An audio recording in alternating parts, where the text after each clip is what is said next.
It's time now for an in-depth look at the market action today, and for that I'm joined on the line by Dr. Hwang Sei-woon, Research Fellow at the Korea Capital Market Institute. Dr. Hwang, thank you for coming on today as always. It is good to be with you today. Well, stocks were up in New York after the Trump administration decided to delay some of the new tariffs on China. The Dow up 1.5%, the Nasdaq about the same. What's the story there in other markets? In Wall Street, stocks soared on Tuesday after the U.S. decided to delay tariffs on certain Chinese goods while outright removing some items from the tariff list. Reigniting hopes Washington and Beijing could reach a long-term resolution. Stocks were lower before the USTR announcement as the bond market raised red flags, fueling concerns the global economic slowdown could tip us into a recession. The widely watched 2-year to 10-year yield spread is now just 2 basis points. A yield curve inversion has been a reliable recession indicator watched by the Federal Reserve as well as many market experts. Asian stocks also climbed after the Trump administration de-escalated its trade war with China. Investors would have periods of relief like what we are seeing at the moment, but the relationship has changed, so the markets will react in a volatile or choppy manner in the medium term. Stocks in Hong Kong and Korea gained 0.51% and 0.65% respectively, while Japan's Nikkei rose 0.98% today. Well, speaking of Hong Kong, the protests there have been creating some anxiety among investors. China has troops at the ready to intervene if necessary. What effect does this have on the markets and why?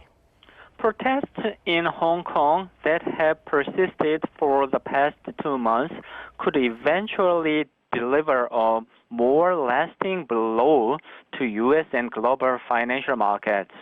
Along with trade tensions between the U.S. and China, the confrontation in Hong Kong has rattled investor confidence. Heightened tensions or a bloody clash could roil global markets because Hong Kong is seen as a financial hub, and problems in the region could also stall any chance of a near-term Sino-American trade resolution. In addition, the Chinese media have already accused the U.S. of being behind the protests, or at least encouraging them, tying the unrest in Hong Kong to the greater trade dispute with the United States. Ultimately, a harsh response to protesters by China's People's Liberation Army, including loss of life, could make it unpalatable for the Trump administration to forge a grand trade deal. Tensions in Hong Kong will add risk to world economic growth if they lead to a violent confrontation. Surely that would do it, but now with Korea getting ready to exclude Japan from its own whitelist of trusted trade partners, the question is what kinds of products these tougher export controls will affect, what industries that is, and what effect do you think this will have on trade in other areas? South Korea's Trade Ministry on Wednesday started the process to drop Japan from its list of trusted trading partners. In a tit-for-tat move amid the growing trade row between the two Asian neighbors. Seoul's whitelist decision will increase uncertainties in South Korea-Japan economic relationship.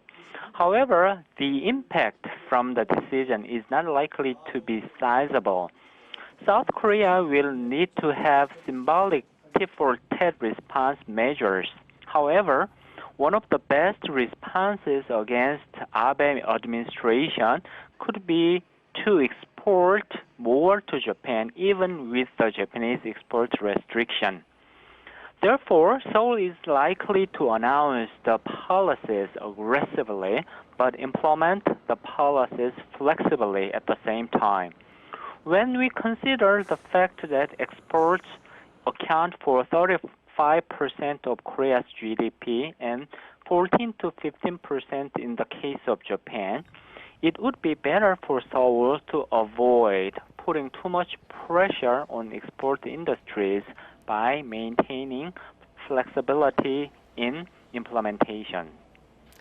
All right, Dr. Hwang, very interesting. We'll have to leave it there, though. Thank you for coming on and sharing your insights. Thank you very much.